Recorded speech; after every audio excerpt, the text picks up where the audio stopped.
Hey guys, RC Kid288 here. Today I'm going to be showing you how to rebuild your slipper clutch on a Traxxas Rally, a Traxxas slash 4x4, or a Stampede 4x4. So here is my slash 4x4. It should be essentially the same thing for all of the different chassis. So to get started, what you're going to want to do is remove your gear cover screw, which is that one in the middle, and the two screws on either side of it, and on the underside, these two screws right here. So I'm going to go ahead and do that, and then we will see what happens.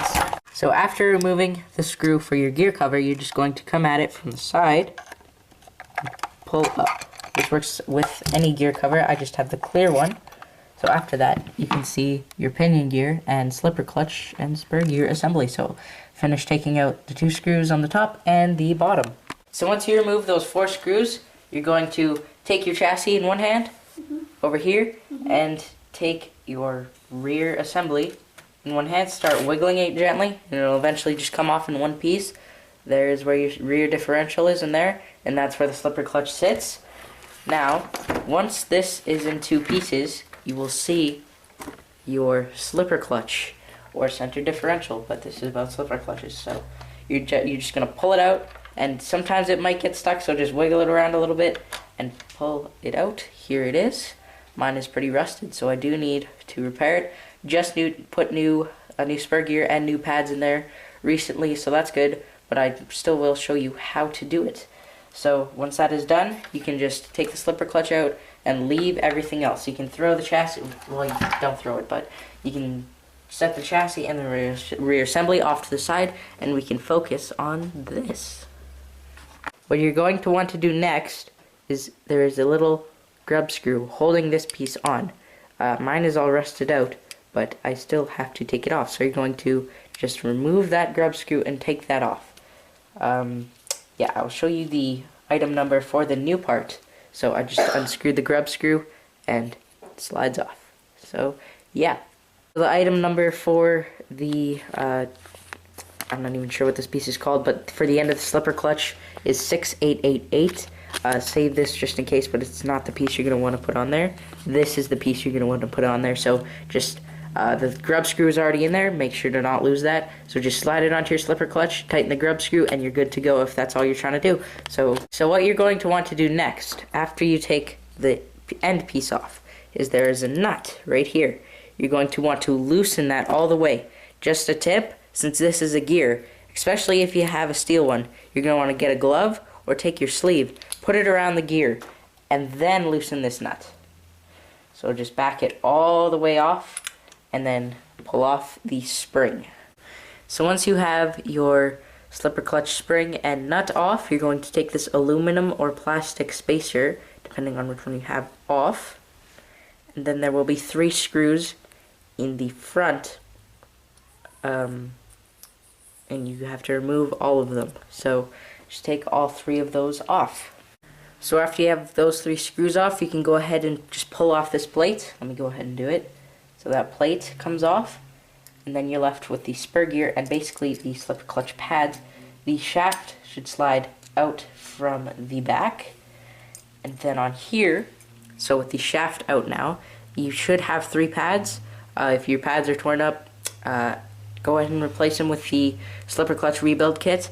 I'm not sure of the item number right now, but if you have the slipper clutch rebuild unit, go ahead and install your new pads and the piece that contacts the pads. So go ahead and do that, but I am continuing to disassemble this, so I'm just going to pull off all 3 pads. They just sort of pop off with a tiny bit of force. Be careful, because once they do come off, it's very short. So yeah, I'm just going to finish taking those off. So now you should be left with just this piece on. What you can do, and what I just did, is take your little hex driver, right? Put it where the pad sits and pull up, and it should come off. I couldn't pick it off with my fingers, but if you guys can, that works too. So this piece just came off. You're left with a bearing in the spur gear. Now let's get into the technical stuff. So now you should just be left with these 2 pieces. This could be on here just dangling off like mine was. So just pull it off, Set it to the side. You're still going to need it. Now you have just the shaft and this piece. Not quite sure what it's called, but this is what it looks like. What you're going to do now is take the shaft from the back part. You're going to grab it. You're going to take the silver disc piece. You're going to pull it off and sort of twist it off. Kind of a friction fit with a pin. Keep this to the side with that little the other disc. Now this, on my slipper clutch at least, is all rusted out. If you want to just remove the rust from yours, do whatever method works for you. I'm not sure how, but I am replacing mine with a brand new one. The part number for it is 6893. It comes with a pin, a plastic bearing adapter, which I will not be using because I have an aluminum one. However, if you do need a new one, use it. And the shaft itself. So I'm going to go ahead and open this and start putting the new pieces together. Now would also be a good time to clean off your slipper clutch or put a new one in, or even clean out the bearing. I am not going to do that because I just put a new bearing and new slipper clutch, or not slipper clutch, spur gear on there. Now, with your new shaft and stuff, if you do have it, this is it. Has 2 holes. According to the old one, it is the rear hole that you put the pin in. There is a provided pin. Do not lose it. So you just slide the pin on. Make sure it's even on both sides, or as close to being even as you can, just like your hex hubs. So what you're going to do now is take the brake rotor looking thing. You're going to slide it on. Make sure the pin is level. Again, mine just sort of slid around a little bit, so I do have to adjust it. I'm going to slide it on very carefully. Oh, and the pin piece is... Shoot, I just did that from the wrong side. Ha, okay, so from the other side then. Let's keep the pin in there. Apparently it slides on from the front, so the disc piece slides on from the front over the threads. Try not to damage them, and it should just click into place. Looks like that, just like the old one. So there is the shaft and the disc piece. So the thin disc piece, like this. As you can see, it has a pattern in it. There is dots in the pattern. They're at all 4 corners. If you look on this, there's 4 dots. You're going to want to line those up and just slide it on. Just like that. Now it's fit into place. Okay. And whoa, careful that it doesn't fly off. Now you are going to take this piece right here where the pads go. There's different types of pads. I believe there's these ones. There's the hardened steel ones. I just have the standard ones. So you're going to pop them into place. They do not pop. It's more of a friction fit compared to where the pins are. But they are curved. It doesn't matter what direction, well, what order you place them in. But just be careful. Make sure they don't fall off. If your pads are damaged, now would be a good time to get a slipper clutch rebuild kit and throw these on here. So, whoa. Now you're going to take your spur gear and slide it on. Stuff going on in the alley. Great. Awesome. I need a new recording studio. Not really, but so yeah, that should be on there correctly now. And then we take this piece, slide, hold on, make sure you kept the 3 screws.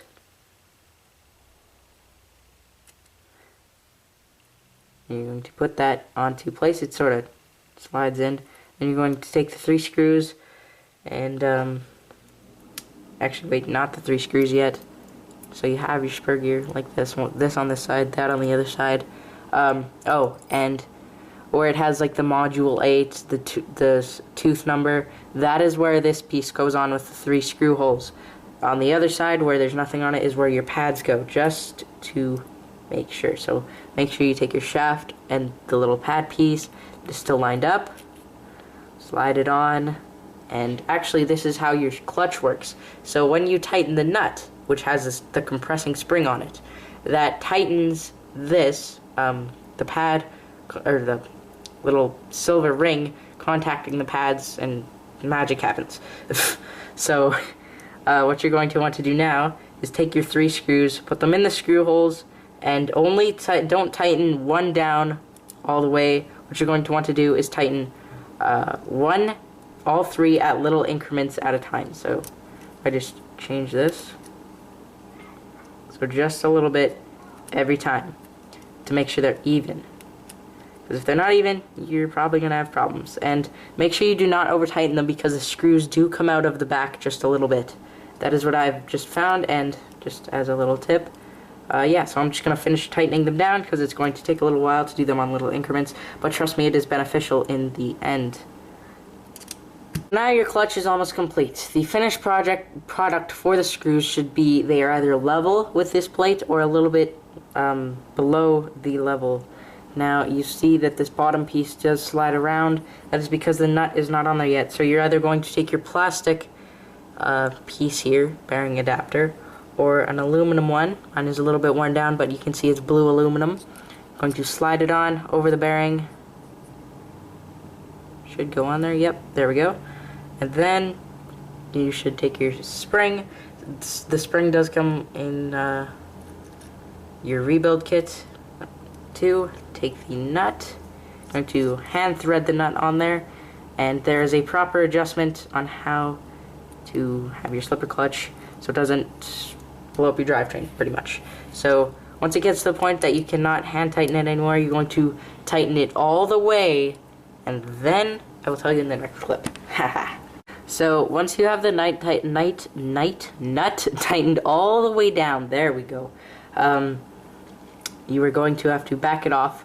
So let's say this is your top of the clutch right here, where this little indent piece is. You're going to take that, face it at you so that it's level with like the top of your head, I guess.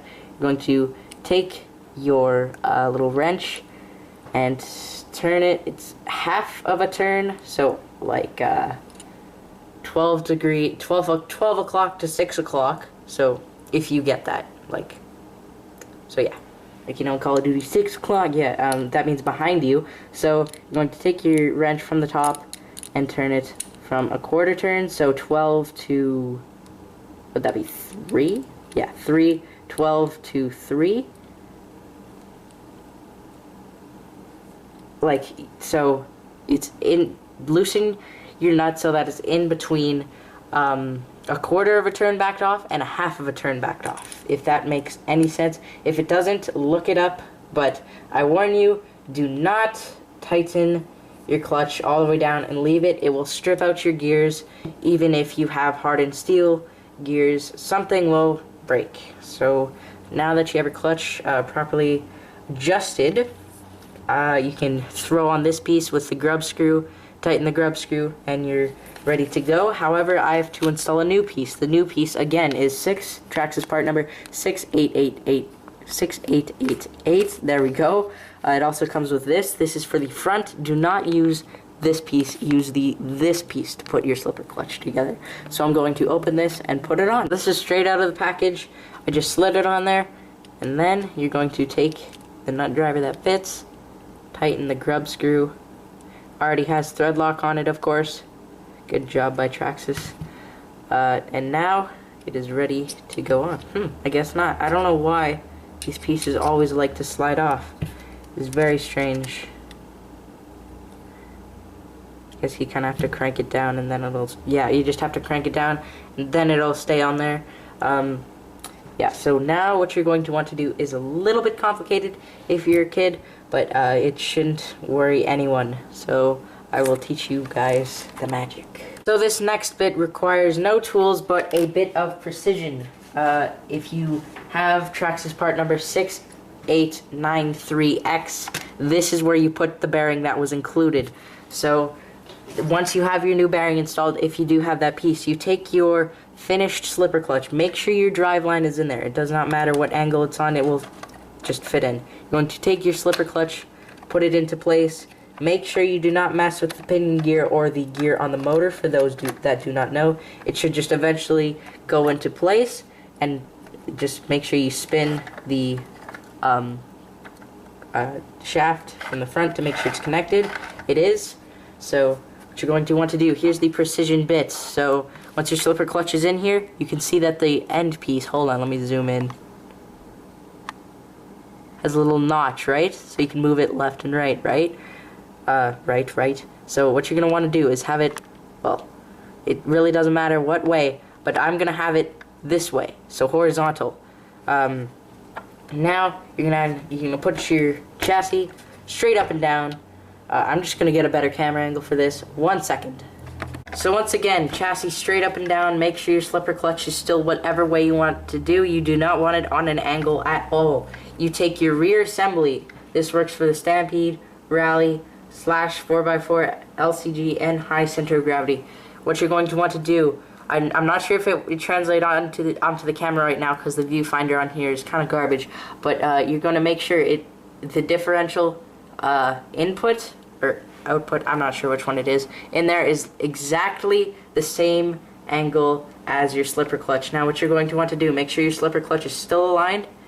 Just going to slide it on. This may take a few tries, but do not get frustrated and do not force it. Some people have aced this and got it in one try. Genius. Yeah, one try for me. And then what you're going to want to do, put your chassis like that, make sure it doesn't slide off or anything, and then you're going to take the 2 screws that were on the top and the 2 screws that were on the bottom. Take those, put those back into place. All 4 of them are the same size, so don't worry about placement.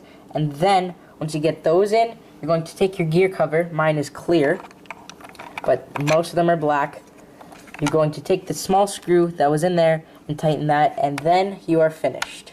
So there's your finished Traxxas 1/10 scale 4-wheel drive vehicle. I'd say it's pretty easy, and if you're just watching this video thinking about doing it, it's definitely not scary, especially considering that I'm a 13-year-old kid doing it. It's literally it's pretty much just 4 screws. You don't even have to remove the gear cover, and you have your whole rear assembly off. Same goes for the front. It's just these 2, and then that one and that one, and I believe there's one steerage linking screw to completely get it off, and you have your whole front assembly off. So these vehicles are very modular in their design. Well, that's what they were designed for. And also I would recommend getting a clear gear cover, because you can see if there's any debris just rotating your car around in your gears. So that also helps if you do need to clean your spur gear. Also, you know, you don't have to take your whole slipper clutch apart to clean your spur gear, especially in the teeth area. You can just take the clutch out and, you know, maybe give it a readjustment just for that, just in case factor. Yeah, so that is my tutorial of how to disassemble and reassemble your Traxxas Traxxas 4-wheel drive vehicle slipper clutch. If you like this tutorial, be sure to like and subscribe and comment. If you like my channel and what you see, if this is your first video, be sure to subscribe. And as always, I'll see you guys later. Bye.